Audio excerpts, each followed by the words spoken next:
on. Okay, thanks for coming, guys. Let me start by introducing the panel to you today. We have Jason from Aragon Advertising. We have Bobby from Sinum. We have myself, James McAteer from COSMIK. And we have Muhammed from Message Cloud. And we're going to go through, talk about the disconnects between the affiliate marketing or the understanding of the affiliate marketing with the aggregators, the monitors, and the advertisers. But we're going to start with Muhammed doing a presentation to begin. Over to you, mate. Thank you. Hi, guys. The aim of this talk is to try and get a deeper understanding of value-added services, affiliate marketing, and how all those within the supply chain fit into that. So before we start, just talk a little bit about us. Tier 1 aggregator. We work directly with carriers globally and have direct connections and a range of the services that we offer. We've currently really made our focus to be Europe with all of our direct connections. And we look at Europe as being a very, very stable market at the moment. And we're heavily focused on that through our connections. So when we look at VAS and the services that we provide, we really look at the value to the end consumer. And we believe that, as content evolves, the market does so in turn. From a technical point of view, what the end consumer can actually achieve is virtually limitless. And we always focus on working with partners who try to give the maximum amount of end user value through the most efficient billing solutions. So high-end content, we believe, is extremely important. To coin, obviously, a frequently used term, content is king, and good content is King Kong, and it's very important, and that's very, very key to our focus. So in terms of how we onboard our clients, we follow a very streamlined and efficient process. So we have various management tools within our business, making sure that they're agile. And as everyone knows, with the telcos at the moment, there's a lot of push on compliance more than ever. So we're constantly updating that and ensuring that we do what they ask, basically. And on top of that, also, we ensure that we have our platform security and we monitor marketing and controls through the entire supply chain. So we're not an aggregator who just says, here's a country, here's a product, go in and go live. We can continuously monitor the marketing and ensure that everything is looked at, all the KPIs are measured. I just want to focus on this part here in relation to the topic at hand.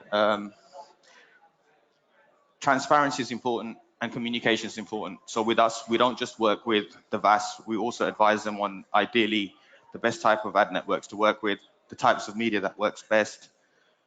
And we're constantly communicating in terms of caps and scaling services.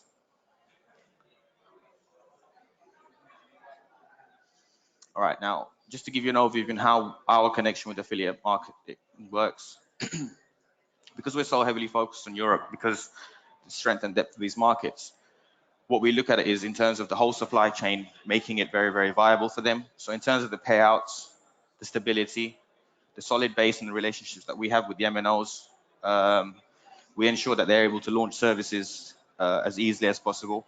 Also the lead time. Sometimes you might not go live in a market and what happens is you're waiting 6 months and you have all that dev cost, all that work that's gone in. So we try and get you live as soon as possible. The good thing about affiliate marketing for us is when a client wants to go into a new geo, they already know affiliate marketing exists, which makes it a lot easier for them to expand and grow. And obviously to scale their services as well. Right, now, affiliate marketing and the impact on VAS. Good things about it for us is performance-based. It gives broader marketing efforts, so people outside of a certain group may end up having access to an offer.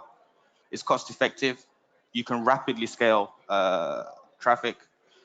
You also have the option to do cross advertising, so others outside of a specific field may be able to create brand awareness. It's extremely flexible. And again, for our VAS partners, it allows them to enter markets a lot easier. Now, as everyone knows, there's challenges with everything. So in terms of affiliate marketing, I'm sure as the industry has experienced, the artificial intelligence bots, which has caused certain cuts in payout rates. Media companies, the bigger guys, are entering the markets as well, which has caused a lot of issues for them. But then there's problems as well in terms of poor affiliate marketing. It's not centralized. There's no regulation. It can be picked up across the board, and you can have abuse of that as well. Then obviously what the telcos and what we really care about, obviously the end consumers and the level of complaints that they may issue. For us though, what we think is that as time goes on, what will ultimately happen is people will adapt to the challenges, and whatever will be best left will just be that, in terms of that being the best. From our point of view, and this is the way we look at it, we don't think it's going to change drastically. Those who have been here for a while within affiliate marketing will remain. I think the focus is going to change a lot as well in terms of the key players. Value-added services without affiliate marketing, for us, we don't think is going to provide the same reach and not allow our VAS partners ultimately to be able to grow as quickly.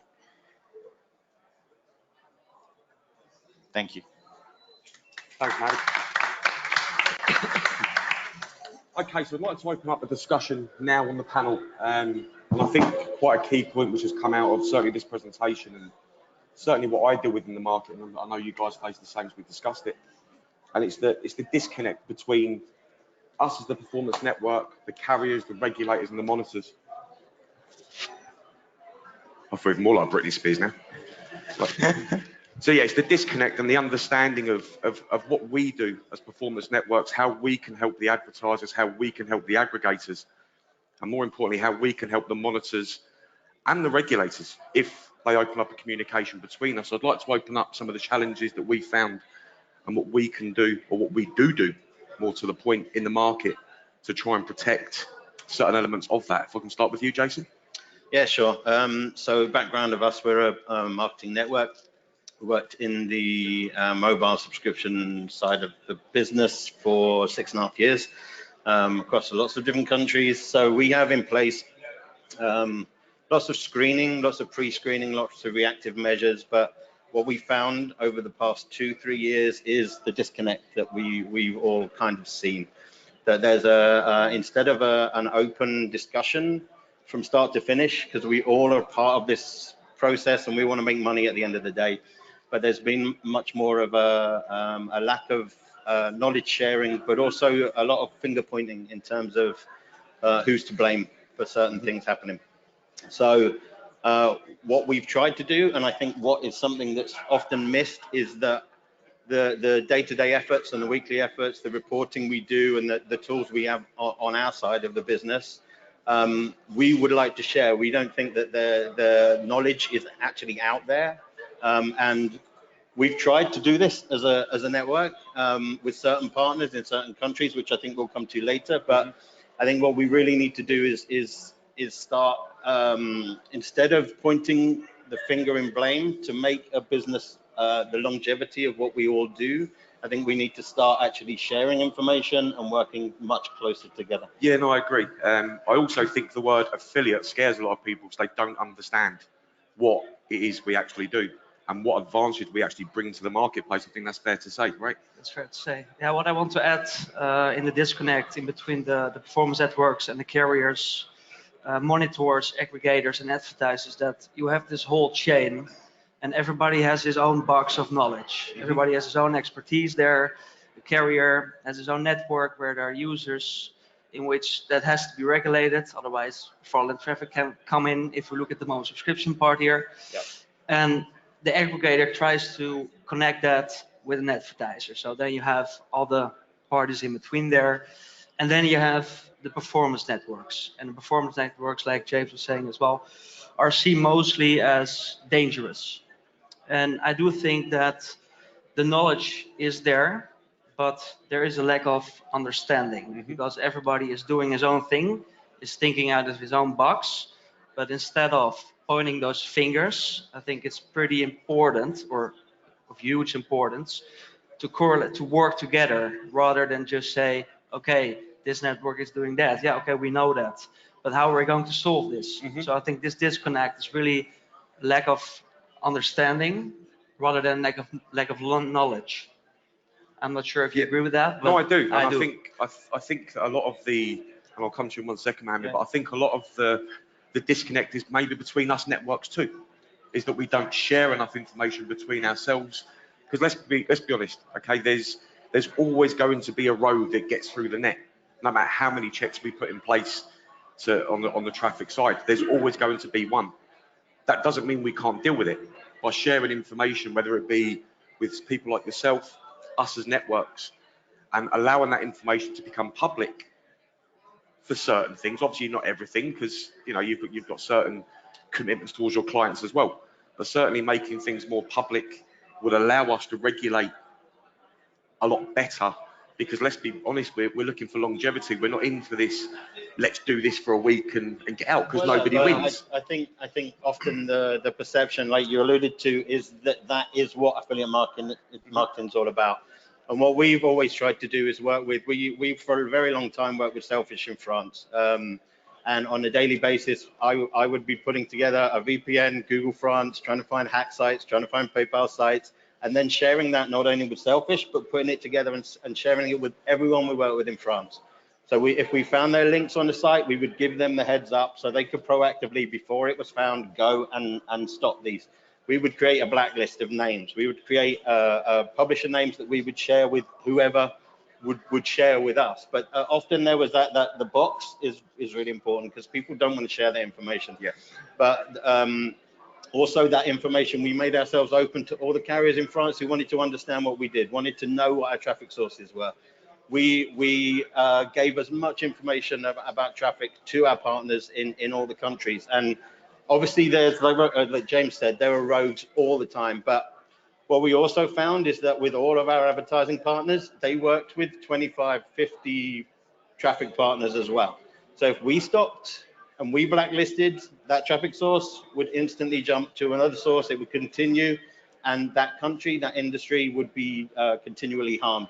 So what we found is even though we were trying to do good things and be proactive, that there was no real positive outcome for us to do that. So we tried to reach out to other networks, but it's very difficult, obviously, to persuade people to share information between us all. Which would have been ideal, and I think would allow certain geos, I mean, we've seen it in France, we've seen it in Australia, that there is that lack of knowledge, there's that scared side of things about what we do. But we're happy to be very open, and we try to be open, but it also is a responsibility of other people in the chain to make sure that they're not working with 50 other partners, because it's almost impossible then to actually implement any kind of quality assurance in that process. No, I agree. I think it was a very key point that you made, Mohammed, with regards to when you launch somebody in a new market and having a cap on that product. I don't think you want to elaborate to the guys how you guys run that, maybe. So what we tend to do is when we launch a new service with a new partner, we but we advise a list of ad networks that they should work with. And then what we do is we cap a service and we say no more than X amount of subscriptions per day. Then what we do is over a set period, we monitor all the KPIs. So from user interaction with the content all the way down to consumer complaints. And if there are any anomalies, what we do is we communicate that with the VAS provider, and then we ensure that they make sure that the supplier of that traffic is notified as well. So it is reactive. It's not, but at the same time, it is proactive, because what we're doing is we're ensuring that market does not become hit hard, and we can scale services a lot quicker. And communication, I think, is key. What I would like to add to that is that I think we're talking about the disconnect that there is right now. Even though I have to admit, I think there was never a real connect. No. I think there are so many parties in this chain currently that it's really difficult to make that connect. And that's why we're talking about communication, open information, especially because we all know that knowledge is power. And with knowledge, we know what to do, basically. And I think if we look at the far left-hand side of this chain, then you have the carriers, and then you have the performance network with its affiliates. That is such a huge gap and so difficult to match those with each other, that we need to make sure that we find a way with all those middlemen in between to find a match in sharing of knowledge, so traffic sources. What is an affiliate really doing? What is an ad network? What does it do? How are they performing? What do they add? as an ISP. I think that's also very important to add to this discussion. No, listen, I absolutely agree, and I think the lack of understanding is the point that we're trying to come across. Or sorry, the disconnect. Let me just use that word rather than lack of understanding, because there is a massive disconnect from one of your advertisers getting a service set up to then coming to one of us and saying, "I'd like to do this." Our first question is, okay, what's the restrictions? What caps have you got in place? So the advertiser also has to take a lot of responsibility. So if Muhammed tells the advertiser, don't do any more than 50 a day, they come to us and they don't tell us that, what can we do? You know, so even down to the monitors who monitor the actual traffic themselves. If they don't understand what the traffic is, how can you regulate that? So having the open communication between from start to finish, when somebody's trying to judge, is that a rogue? Is that clean? Is it not clean? Unless you have all that information and the openness from start to finish, how can you? You can't. It's impossible, because this accusation gets thrown about here without having the knowledge here to back this up. So yeah, it's kind of. Hello, James. Is it okay to sort of butt in? what, sorry? Is it okay to butt in and ask Of a course. question? This may sound like a sort of dry question, but it's not meant to be. And Bobby sort of illustrated very well, I thought, you know, the extremes of the value chain. And you've all said that, you know, sharing knowledge is absolutely essential, and that obviously makes a huge amount of sense. But I guess one of the reasons, you know, that traditionally when you've got a value chain, people don't, is because they're frightened of sharing knowledge and they're frightened it'll hurt their business. So there's this kind of tendency to keep everything, you know, in-house, and there isn't a kind of environment where that's a natural thing for anyone to do. I just wondered, so I'm sitting here next to Joanna Cox from AIM, and, you know, I don't want to bring trade associations into the conversation too early, but it strikes me that, you know, AIM, for example, is a body that sits right in the middle. They're obviously underpinned essentially by aggregators, have got lots of experience, have got very good relationships with the carriers. And I just wondered whether or not you guys thought that there might be an opportunity for a body like AIM, or even AIM, to take on the kind of role that would allow a share of knowledge without necessarily giving away your trade secrets. And I just wondered what your thoughts were on that. I think that's, we kind of alluded on that outside before we came in, that there should be, and we wanted to speak to you about this, which we'll do off of this, but certainly have something, a body of some sort that can build that bridge, curb that gap, that there is a massive, massive gap right now. So it is something we've alluded to, not in depth, but we have certainly alluded to that. I think we all appreciate the difficulties that come with that, but the chain is kind of top down at the moment, and I think anything we can do to reverse that chain, to start feeding up, because it comes down, I have to tell my affiliate, I don't really know why, you know, we've okayed everything. We have everything private on our network. We don't open it up. We have certain trusted sources. We run within our bounds now because the industry has changed. But to feed up into something like that is something we would absolutely love. And whether that starts with just C-level or whatever sharing, so maybe it's a Skype group, maybe it's a shared document, maybe it's something that we can start to, we kind of had an aim in our mind that we would talk to you and have something here next year that we're aiming for. You know, it's a long process, but I think people realize what's happened in the industry and is happening continually. It needs to happen to make things last in a sustainable way for a lot longer. Yeah, and that leads on to the next point quite well, is how do we build these bridges moving forward?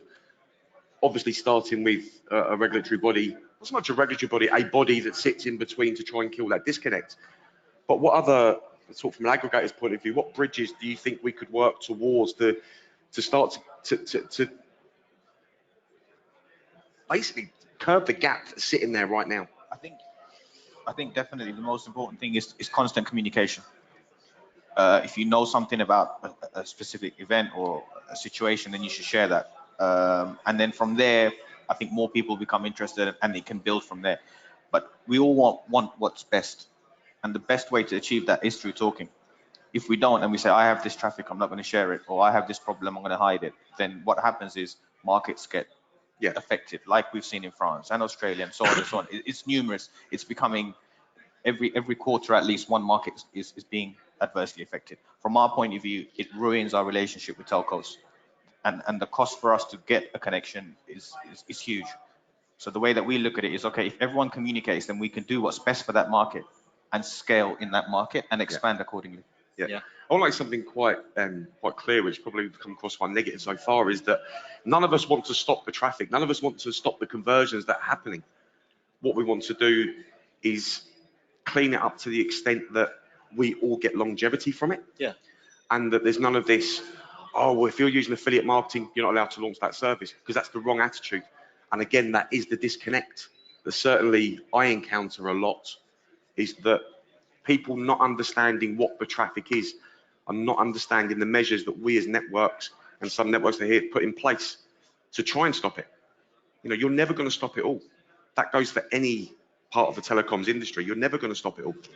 But you can only put certain measures in place. Like on our network, for example, we've got a time from click to conversion. If it's below a certain period of time, it's flagged. If it takes too long from start to finish, it's flagged. So then we know it's either a bot or something's not right. And that's when we have to go back to the advertiser or the affiliate and say, right, look, this is what we found. What are we going to do about this? So it's getting the whole understanding. Yes, people think they understand it. Some people do. But the main bodies that plug this gap that we're talking about currently don't. And that's where I'm thinking, you know, how do we learn from past mistakes and what do we do moving forward? Well, I think there's quite a lot, and it would be disingenuous for us not to understand that there are issues in there as well as a network. It's difficult sometimes. But I think having more understanding and having that kind of base, maybe there's a system of yellow and red cards for networks who mess up, right? And we come together with a central group that if you mess up with an affiliate source and you're not your due diligence on the background and your pre-screening, we check IP addresses, we have Skype conversations, we actually hear a voice at the end. It's not every time we sign up an affiliate and then they have to prove to us that they can actually run some kind of mobile subscription campaign for us. I know that's a very intensive way of doing it, but it still doesn't work 100%, you know. But if we could get into that process of having people doing that as much as possible, I think that would be a good start. I think it's achievable by if we want to build this bridge in transparency. I think it's very important to first create awareness, what we're doing right now, and that could be on other conferences, that could be everywhere where everybody is going, of course. Then if we have the awareness, then people know what's going on because we're the first that are putting it up. And then from that moment, we can try to make this ad hoc body or whatever in order to discuss, and then we share knowledge. Yeah. It's better to first have everything clear, and everybody allows us to do that, and everybody is agreeing upon that, and then we can move forward. Because otherwise, we have the same problem that there are parties that aggregators allow it, maybe carriers allow it, but then the monitors say, no, we're not going to do that. We're not going to share anything. So we first need to create it, and then we can share it. And from that moment, it should be way better. Yeah, I think I completely agree. And it just boils down to the mentality, doesn't it? And the past understanding of what an affiliate was. You know, if you go back 7, 8 years, we all know affiliate marketing was redirect them all over the place and then end up here and try and do something. It's changed, but the perception hasn't changed from the understanding of a lot of people. And that's the problem, in my opinion, is that because the information hasn't been exchanged to the correct people sitting in this room, whether it be sitting, having stands here, whoever. But going back to your point, Jarvis, about having that body like an aim. It's on our notes, we've discussed it. Well, it is as well, and I think what you made a point before about we run reports and we can spot trends, right? We can see if there's certain IP addresses repeating, when the conversion happening, if they're happening too quickly. You know, there's certain things that you can look. But again, it's quite an intensively time-consuming thing to do. Yeah. And not everyone has the time to do that. But there are a lot of different ways that we can share that information with, you know, partners out there. But we need them involved. If we have one point of this chain out, then it's really not going to work. So. And it is a sea change in how things work at the moment. but I think it's really the only feasible way of sustaining us in any real I agree. way. I agree. And you know, the main roles and responsibilities of us as performance networks, and I know we all agree on this, is our job's to protect the advertiser revenues. If we go and run a bunch of rubbish traffic that doesn't suit your network and they get turned off, they lost money, we've lost money, and you've lost the relationship because you've jeopardized effectively their living, right? So people need to understand that our job, if we don't protect their revenues, then we may as well have a business for a week, get in and out and walk away. But that's not what we've done. We're trying to build businesses, and by protecting their revenue for a period of time, and like I say, that means by sharing information, being real about the type of traffic that is being sent, then it can only be good for everybody concerned. I think you were making this point, Bobby, about also the responsibility of networks and affiliates in general not to see mature markets as somewhere they can't work, but also protect new geos that are coming out and not seeing them as an opportunity to really send anything there. You know, it's really important to see all geos as things that we should protect and make last as long as we can. And that often happens, you know, the way the message is put to a lot of networks and a lot of affiliates is that, hey, you can do what you want here. You know, and that accelerates the process by who knows how long before that is the next country that's not going. And people are working their way down to tier 3, tier 4 countries now, and it's a slog. And you know, it's going to only continue in that way if we don't change things. Yeah, I think it's also very, very important to point out of knowing your traffic sources and only dealing with a few partners who have traffic. For example, if you've got 3,000 affiliates out there, there's no way you can monitor 3,000 affiliates and traffic sources. You know, I don't care how good your platform is or how many staff you have, it's near on impossible, if not totally impossible.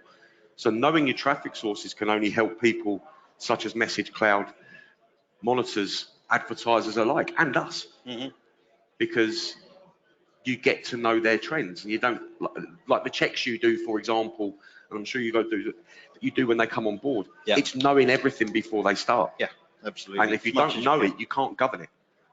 So.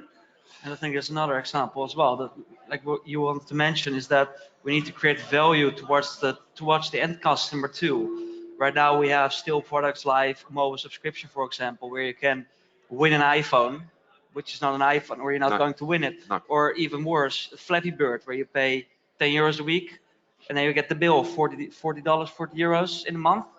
Of course, people are going to complain, and that's where it comes back to refunding, to, okay, what happened? And then we go back again to the problem, to the disconnect for, okay, this is not smart. So like you did, is that you can also create value. So you have a product in-house where you have a taste card and you really get a taste card. So you're subscribed still, or you can do it with the one-off model. Yeah, so basically we as a business went to Taste Card and we've done a direct deal with them where they allowed us to sell a digital taste card to people via subscribing via premium rate in the UK. So we charge up to £3 per week. But every single person who signs up gets taste cards. Some of you may know who they are, some of you may not, on their phone, which gives them 50% discounts in lots of restaurants, Frankie and Benny's, gives them 40% on days out with their family, gives them 50% off on cinema tickets. So everybody gets something for their money. So when they get their bill, they're like, oh yeah, that's for taste card, that's fine. Whereas a lot of services out there will be for nothing, let's be honest. Or not for nothing, sorry. It doesn't add value. The value isn't what they're actually you charge charging. more, of course, but in the end, it's more value than Flappy Bird. So that's what we've done. Go on, Driver, sorry. Sorry, James, to interrupt again. So that's an interesting example of a successful value-added service that you promoted in the UK. And of course, again, going back to the old days, that, you know, a lot of those kinds of services cause huge problems because essentially you know the sort of perception that you were giving value, but actually it was a bucket of shit, right? In this situation, can you talk a little bit more about that service and did you? So I mean, your point is there is real value in that. Did you encounter any problems from the networks? Did you get any? What were you must have had some complaints. No, absolutely. So there's a lot of regulations there, certainly because it's done via pin flow, not via PFI. So a lot of the buttons have to be different colors on the pages. The pricing has to be really prominent on the page. And yes, there was a lot of backing and throwing, and certain networks came back and said, oh, it's pinfire in the UK, I'm not interested. But all we've done was bounce back and went, look at the brand. There's the contract we've got with them, look at the brand. And this is all about the brand taste card. Yeah. So on top of that, it's our duty to protect taste card, because if we go and do something silly from their brand, to be brutal, excuse my language, they're going to screw me up the backside and they're going to sue my ass. So it's our, going back to protecting the advertiser revenues, it's our jobs when it comes to getting the services that have the better value, that we have to do it properly. Because if you don't, it's not just the advertiser that will lose, it's us that loses, and somebody's going to get a big hefty fine. So, but also on that, if you've had success with brands like that, I mean, part of the process of growing the industry and growing the business is to get case studies like that out into the public domain, so that when you sit down in front of another brand, you know, it's not a big surprise to them. They don't think that you're selling them some kind of weird dark art, that it should almost be a very natural part of their marketing mix to work very closely with a trusted, experienced network like yourselves to achieve some really great results for the products that they're selling, right? Yeah. So, so therefore, how are you guys getting your kind of marketing, your sort of experience and your marketing message out to those potential customers? Because obviously what I'm interested in seeing is real growth in the market. So I want you guys to be really successful at replicating those kinds of deals. How do you see the affiliate marketing industry marketing the good sides of what it does, and you know, what's the secret to that? Do you want to answer? Or no? Well, basically, I'll go back to the body, aim, sit in the middle. At the moment, it's very difficult for us to go back to the original topic of disconnect between the different parties in the chain. While that disconnect's there, that's a near on impossible thing for us to do. Okay, we start building them bridges between each of them steps, or value in the chain. Each of the steps that we're talking about. Then we can start to do that. We can start approaching bigger brands. Remember, all these brands they've got their own affiliate marketing programs anyway. So they understand what affiliate marketing is. So it's a very easy sell. They'll come back and, for example, taste card, you can't do this, you can't do that, you can't do this, you can't do that, because we're already doing it. Okay, fine. So I know that them traffic sources can't go anywhere. So I know I can only do it via email traffic, obviously with GDPR rules, and social. And that's all I'm allowed to do. So, but to answer your question, I don't know if you want to elaborate, but until this disconnect is addressed in the right way, that's a very difficult thing for us to do. And at the moment, do you like the concept of going back up the chain? Where would you pitch that at the moment, your service? In what sense, sorry? I'm guessing like my point there is that the going back from the affiliate source to the network to the advertiser up and up the chain, you've got to be able to pitch that great kind of information. That's a really positive step, right? It's really good. But, you know, so what would help you to be able to pitch that? Just being able to get in front of clients? Yeah, I know. Getting in front of clients is what we do, right? That's what we do for a living. But I think it's more of having the credibility from the industry, because even though we know we're credible businesses, the fact of the matter is probably 60% of the people here don't, because they don't understand. And that's not aimed at anybody specific. I'm just talking in general. Hence why we're here now. So for me, it's all about the credibility of COSMIK, of Aragon, of Sinum, of Message Cloud. A bit less for you because obviously not affiliate network. But once you have that, well, look, we're a member of AIM2, for example, and this is who's in that, and this is where we're governed by, or not governed is probably the wrong word, but guided by. I think that's where, you know, that's where it comes in. Because at the moment I'm going in saying, yeah, I deal with taste card. Do you know what? Come and work with me. I'm doing this already. Some brands might just go, well, as you're dealing with taste card, I don't want to talk to you. Or they might say, give me some more case studies. At this stage, I can't do that. Not to that level of brand anyway. It's also the case that you're one of the few right now Yes. out there that's doing it. Well, we're the only normally- person who can do taste cards. It's got an exclusive contract. So Yeah, but I Yeah. mean, normally advertisers just go for the simple and easy money makers, right? I mean, for the Viva content, for the PDFs, as easy as possible, Yeah. money makers. So, I mean, you're one of the few that's really tapping into the user value, so to say. That's what I mean. yeah, it's just a decision I made that I'd give it a go with this. If it works well with taste card, then Yeah. I'll go to other brands. Yeah. And that's just an trying to image prove we the have to do. concept. An image we Yes, have to create, at least. That's what I want to. Agreed. Yeah. So to kind of finish up, I suppose it's what we're here to do, and we'll continue to try and do, is build the gaps, build the bridges between the different elements that can only help us all, from advertiser to aggregator to us as networks to the traffic source. I don't know if there's anything else that you maybe want to finish up with for the guys that we haven't discussed that maybe I've forgotten. Yeah, no, I think that just the other tools that we can use, I think, is something that we kind of discussed. And outside of just the legwork of the reporting, the VPNs and checking, being proactive, there's Adplexity, there's fraud software that we all engage with and to help out. I mean, I don't know what your experience has been with those tools as well. Well, the experience, I'm not sure if you all know Adplexity, but Adplexity is a platform where you can check basically how it's being promoted. That could be your product, it could be another product. And right now what you see on Adplexity is that most of the products are being promoted aggressively, black hat-ish. And that's because, like we talked about as well, there are no real user values. You right now have dating, most subscriptions still, all those kind of products. But what you can see and obtain there, and if you use it wisely, you can really get information out there who is behind it. Not everyone, of course, but you can mostly see, okay, this is running there, this is running there, this is doing that network, and so on and so on. So that's a tool that we are at least I am making use of. Well, then you have the GeoSurf, the Geo tools, but also what I think is that, and I'm not sure what kind of platform you use, but I use a fairly simple tracking platform. It's in a Vendo, but because I'm on top of it, I can already spot the starting of fraud. Yeah. So if we talk about fraud, I know it's again about fraud, but I mean to point it out is that there are still network out there like us that are really on top of it. You work only on private offers with your affiliates, and suppose there is a fraudulent traffic source in between it, you can already spot it.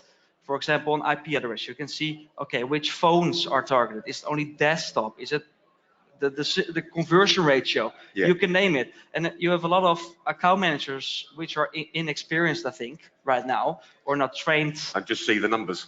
Yeah. Well, Don't look at the actual profile Yeah. of the traffic. a lot of networks just say to their publishers or affiliates or sources like, okay, just blow it away without even looking at the stats and going in more in depth. And I think that's the biggest issue right now as we speak. And that's why those sources try to do it in different ways. Yeah. So first you had Australia, France, Netherlands, whatever. And now it's going on to Eastern Europe, where they can auto-sub pin flows, for example, nowadays. And then you go over to the tier 3, 4 countries where there's still one-click flows available. So I think with those tools included, we can still benefit from those. Yeah, for sure. Agreed. Yeah. I think spending time with these guys, which some of them I know, some of them I don't, but we've been able to talk, and I've spent a good amount of time with Muhammed, and there's definitely appetite for it to do something like this. We just need to reach out, and I think AIM and Jarvis as well, with your help, we'd really like to try and come up with something that we can start off, and just see, because I think it is there. The willpower is definitely there. We just need to fill in the gaps of the other ones who may be a little less willing to come to the table and help. But I think we all want it, and actually get into this. This is a typical thing. I never get to spend time with Muhammed, or but the time we've spent over during the show, it's just the same ideas are there. So I think there really is a chance to do something which would be incredible. To start turning around what we've seen and get everyone working together to make more money instead of pointing the finger and us all not making as much money. Yeah. Cool. Thanks, guys. Thank you. Come.